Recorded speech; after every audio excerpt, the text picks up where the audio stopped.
महत्वपूर्ण अपराध बताया गया है कि नाम के बल पर कोई व्यक्ति पाप ना करे। तो अपने हरि नाम है इसलिए नहीं कि अरे अब तो धन नहीं मिल रहा है, चलो नाम करते बैठ करके शायद धन आ जाएगा, चलो हमारी बीमारियां बढ़ गई हैं तो नाम जप करते हैं बीमारियां टल जाएंगी। तो फिर किस बुद्धि से हम नाम जप करें? नाम जप करें इस बुद्धि से कि हम कृष्ण की शरण ले रहे हैं और कृष्ण सर्वशक्तिमान है। तो फिर कृष्ण आपके ऊपर अहत की कृपा करेंगे, आपके लिए जो सही होगा वो अपने आप प्रकट हो जाएगा। सुख हो दुख हो ऑटोमेटिकली आपके लिए प्रकट होगा। ऐसा नहीं करना है कि नाम को इस्तेमाल करें, घर में पेंटिंग नहीं हो रही है, घर का पेंट उतर गया, चलो नाम जप कर लेते हैं तो पेंट हो जाएगा, कहीं ना कहीं से अरेंजमेंट हो जाएगा। ऐसी भावना नहीं रखनी है। कृष्ण पर पूर्ण शरणागत होना है। इसीलिए शरणागति के लक्षण में बोला गया निरपेक्ष कार्पण्य आता है निरपेक्ष भाव से, बिना किसी अपेक्षा की भावना से, सेल्फ डेडिकेटेड होना चाहिए, अनमोटिवेटेड होना चाहिए। भगवान के नाम जप में कोई मोटिव नहीं होना चाहिए। ये नहीं कि अरे नाम जप तो कर रहे हैं, हमारा कौन क्या बिगाड़ लेगा। क्यों? नाम आपका लड़ाई करने के लिए रखा है आपने। नाम का बेस है हरि को प्राप्त करना, उनके प्रेम को प्राप्त करना। इस मूल सिद्धांत को अगर हम याद रखें, हरि नाम है कृष्ण के प्रेम को प्राप्त करने का असली रास्ता। तो लोग बोलते हैं क्या हम भगवान नाम का इस्तेमाल नहीं कर सकते हैं? करना नहीं चाहिए। प्रारंभिक अवस्था में कोई कर रहा है तो उसको अपराध नहीं लगेगा, लेकिन एक व्यक्ति जान करके वैष्णव करेगा उसको लग जाएगा। इसलिए नाम की शरण तो ग्रहण करनी है, भगवान से गिड़गिड़ाना तो है कार्पण्य के भाव से, बड़ी हेल्पलेस होकर के, प्रभु आप ही रक्षक हैं, आप कुछ करिए। लेकिन ये नहीं कहना है कि ये बीमारी दूर करने के लिए नाम जप कर लो, अभी 32 कर लो बीमारी है फिर बाद में छोड़ देना, ऐसा नहीं है। तो दोनों की मानसिकता अलग है। एक शरण ग्रहण करना और कृष्ण करेंगे, और एक मैं अपने बल पे नाम के बल से भगा दूंगा। जैसे संसार में मृत्युंजय मंत्र होते हैं, मृत्यु से विजय प्राप्त करने के लिए मृत्युंजय मंत्र हो गया, मंगल की दशा भगाने के लिए मंगल का मंत्र हो गया। ऐसे किसी को हरिनाम न देना चाहिए न लेना चाहिए। तो इसलिए भगवान नाम के बल पर मित्र बनते हैं, सखा बनते हैं, प्रेमी बनते हैं। उन भगवान के इस नाम को ऐसे कार्यों के लिए इस्तेमाल करना ये ठीक नहीं है।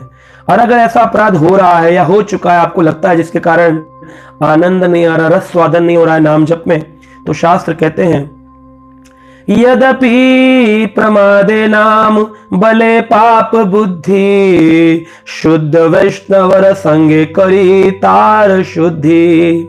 अगर ऐसा प्रमाद बन गया, यद्यपि प्रमाद नाम भले पाप बुद्धि, नाम के बल पर पाप बुद्धि हो गई है, शुद्ध वैष्णवर करे संग, एक शुद्ध वैष्णव के साथ संग करना चाहिए, करे तार शुद्धि, और अपनी शुद्धि करनी चाहिए।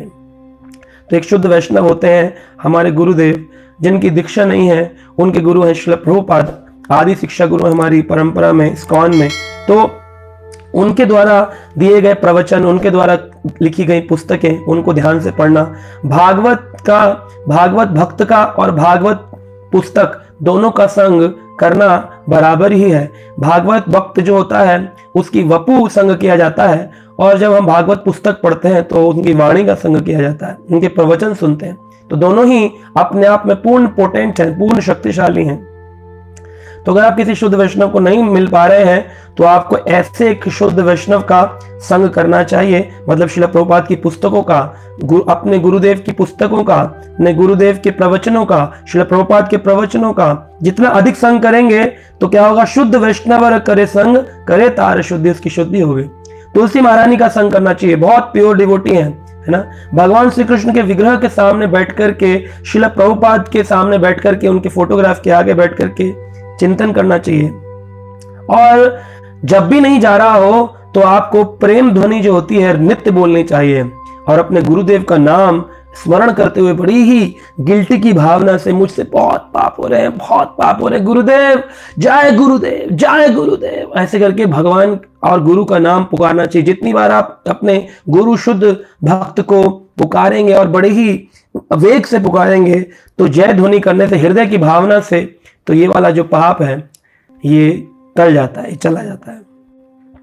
आगे 8वां नाम अपराध है हरे कृष्ण महामंत्र के जप को वेदों में वर्णित एक शुभ सकाम कर्म कांड के समान समझना।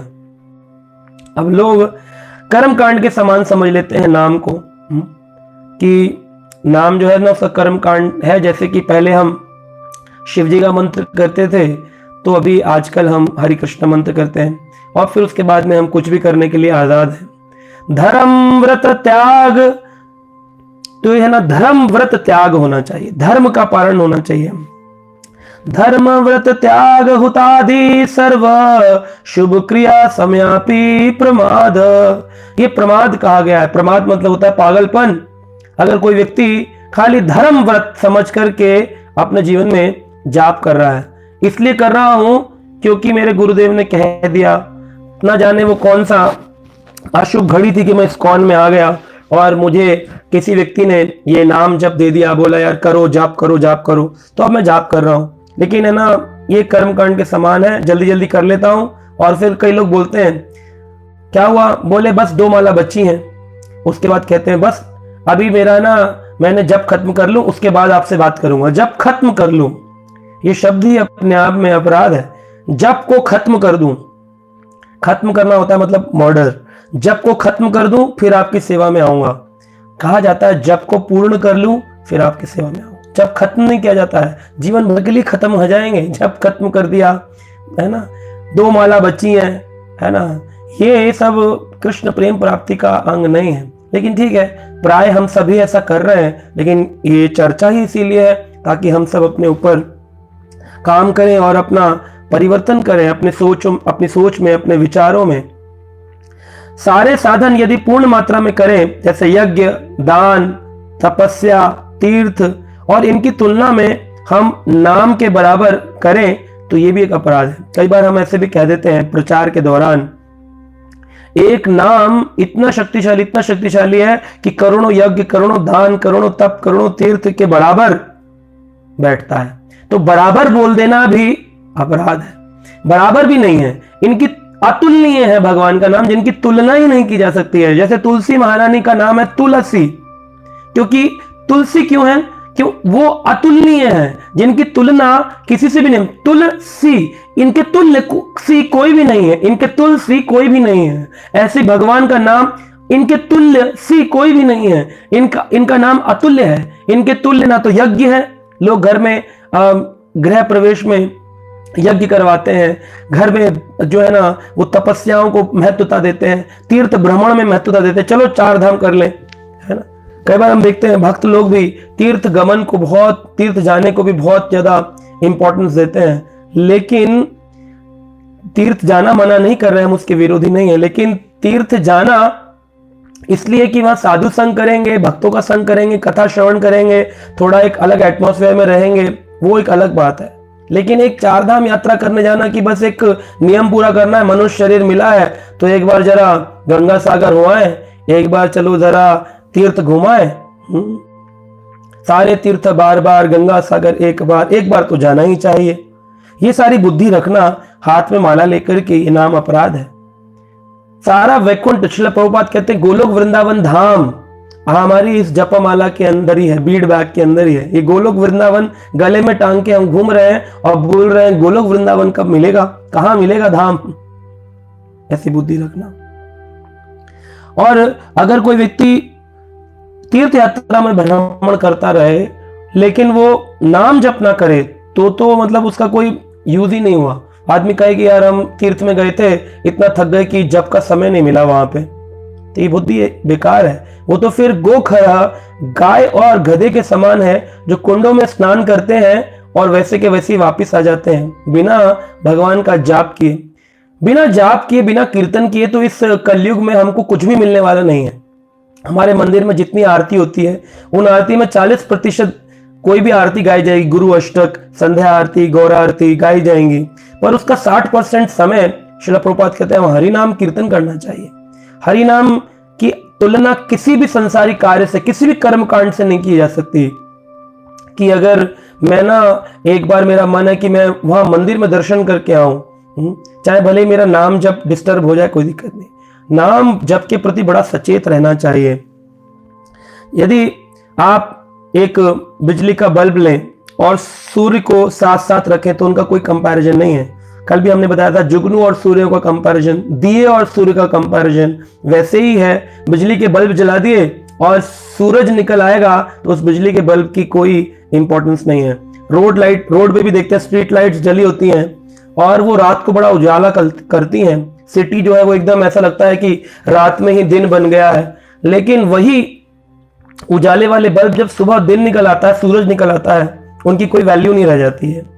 वो ऐसा लगता है कि कुछ टिम टिम कर रहा है, बस उसका कोई वैल्यू नहीं है। ऐसे ही जब तक कृष्ण नाम रूपी हमारे जीवन में नहीं आया था, तब तक हमारे लिए ठीक था कि हम गांव जा रहे हैं, गांव के अपने नियमों का पालन कर रहे हैं, लेकिन हरि नाम से श्रेष्ठ कुछ भी नहीं। ठीक है, लोक व्यवहार में कभी कभी किसी को जाना पड़ता है, लेकिन उसका मूलभूत सिद्धांत नींव रहनी चाहिए। मैं जो कुछ भी कर रहा हूं, क्रिया परिवार का पालन, अपने रिश्तेदारों की बात को मानना, गांव आदि भ्रमण करना, तीर्थ यात्रा जाना, इसका सबका मूल है जपा। श्रील प्रभुपाद कह रहे हैं 98% spiritual life is dependent on how we chant. कैसे हम जप करते हैं, इस पे 98% भक्ति टिकी हुई है ना। तो आप मान लीजिए कि पूर्णिमा की चंद्रमा हो और खूब तारे भी निकले हों। पूर्णिमा की चंद्रमा हो, बहुत रोशनी होती है चंद्रमा की, पूर्णिमा की रात को खूब तारे निकले हों, उनकी भी रोशनी हो, और बादल भी ना हो, बिल्कुल खुला हो, और कोई पॉल्यूशन भी ना हो। जैसे अभी कोरोना वायरस में कोई पॉल्यूशन नहीं है, सभी कार बंद पड़ी है, आसमान साफ है, और जितने भी पहाड़ है इस ब्रह्मांड में सब जगह लाइट जला दी जाए, और साथ में जितने बिजली घर हैं सब में लाइट लगा दी जाए। जैसे अभी एक नियम आया था कि सब लोग दिया जलाएंगे अपने घर में, पांच या जो भी दिए थे, एक दिया जलाएंगे सब लोग लाइट बंद करके। तो ऐसे अंधकार में हम दिया कितना भी जलाएं, कितनी भी रोशनी करें, सारे बिजली दफ्तर बल्ब जलाएं, सारे लोग मिलकर के जितने पहाड़ हैं, जितने पेड़ हैं, उनमें आग लगा दें, जितने बल्ब हैं संसार में सबको जला दें, लेकिन एक बार सूरज निकल आएगा तो ये सब कुछ व्यर्थ हो जाएगा। तो जब तक अंधकार था तब तक तो ये रोशनी का केंद्र हो सकते, सोर्स हो सकते हैं, लेकिन एक बार सूरज के निकल आने पर सब कुछ व्यर्थ है। ऐसे ही कर्म कांड के समान समझना बिल्कुल बेकार है। भगवान का नाम सूर्य के समान है, एक बार निकल आया उसके बाद ये सारे जितने भी हम क्रिया कर्म कर रहे थे, कर्म कांड, वो सब धुंधले पड़ जाएंगे, बहुत फीके हो जाएंगे भगवान के नाम के आगे। इसलिए अगर आप ऐसा पाप कर रहे हैं और ऐसा अपराध आपसे हो गया है, तो हमको नाम तत्व के बारे में अधिक से अधिक श्रवण करना चाहिए और अपना आत्मसमर्पण कर देना चाहिए नाम प्रभु को, कि प्रभु जी, नाम प्रभु जी, अब मैं आपको ध्यान पूर्वक जपूंगा। ऐसी भावना से नाम प्रभु से प्रार्थना करते हुए, हृदय में ग्लानि की भावना भरते हुए हरि नाम तत्व के बारे में अधिक से अधिक श्रवण करना चाहिए, सुनना चाहिए। ऐसा करने से हमारा ये नाम अपराध निराकरण हो सकता है।